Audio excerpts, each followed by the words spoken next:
Iowa Democratic officials said on a private conference call on Wednesday night that nearly all the much-delayed results of Monday's caucuses would be released by Thursday, although a few precincts might remain outstanding. The reason? Tally sheets had been dropped into snail mail. Party leaders revealed new details of how the reporting process went calamitously awry, marring the kickoff of the Democratic presidential primary and threatening Iowa's future as the first in the nation contest. Besides an untested, buggy smartphone app that was used for the first time, a backup hotline number for caucus organizers to call in results was flooded with nuisance calls after the number was disseminated on social media, party leaders said.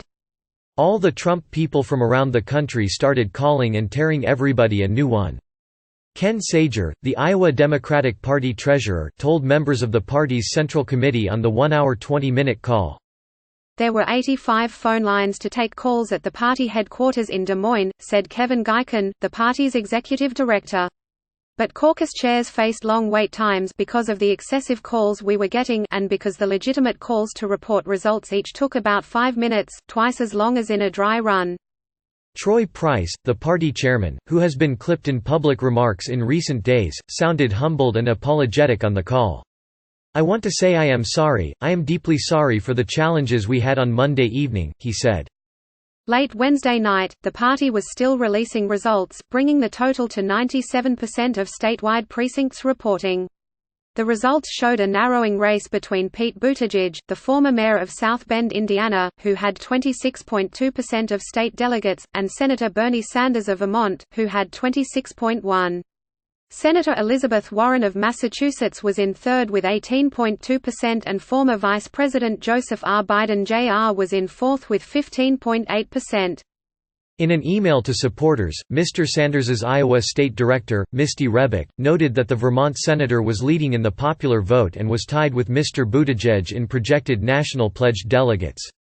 "What we didn't get was our victory party," she wrote. "That is deeply frustrating and heartbreaking."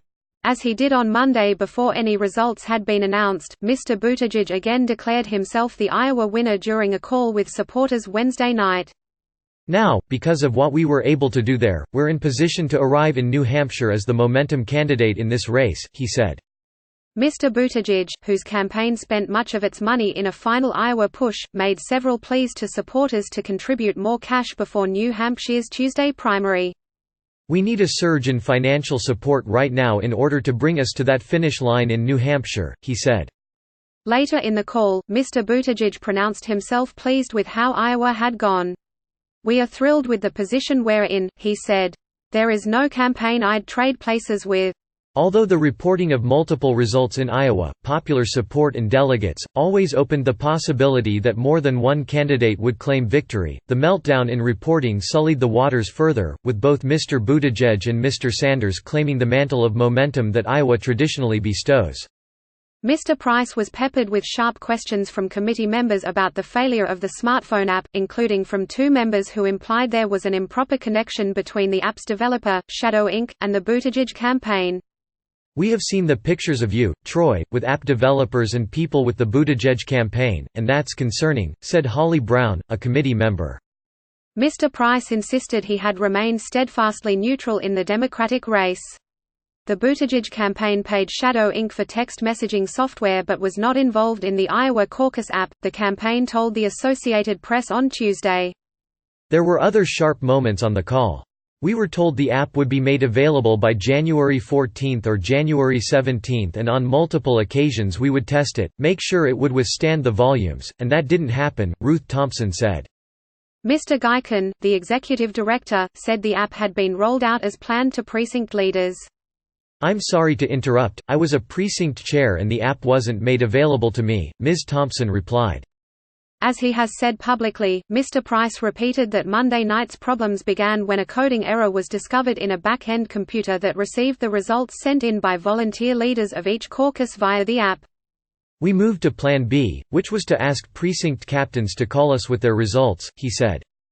After the phone lines became swamped, with some precinct leaders giving up and going to bed without reporting results, the party moved essentially to Plan C, a manual examination of the worksheets from each caucus. "We're using the caucus math worksheets to report the results, and that takes time," Mr. Price said. Because a few precinct chairs dropped their worksheets into traditional mailboxes, they would not be counted until they were delivered. "We are in the process of waiting for the mail to arrive," Mr. Price said. "Those final precincts may take a little bit for us to get those sheets." One caucus chairman not on the call, Tom Courtney, said on Wednesday that he had been taken aback by what happened. After hours of being unable to get through to party headquarters on Monday night, Mr. Courtney gave up and went to bed. "I couldn't sleep," he said. "At 3 in the morning, I emailed everything to the guy the first was trying to call, then I texted it." The next day, he said, he received a call from state headquarters that it hadn't seen his results. "I gave them to him over the phone," again, Mr. Courtney said. Then someone from the state party drove the 2 hours 40 minutes from Des Moines to Burlington, where Mr. Courtney lives, to pick up the paper worksheets from his county.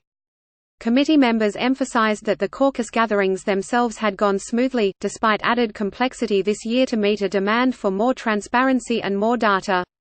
Members said they were saddened to see their prized caucuses getting a black eye in the news media, and there were multiple calls not to speak directly with reporters. "I'm as heartbroken as the rest of us," said Mary Jane Cobb, a committee member.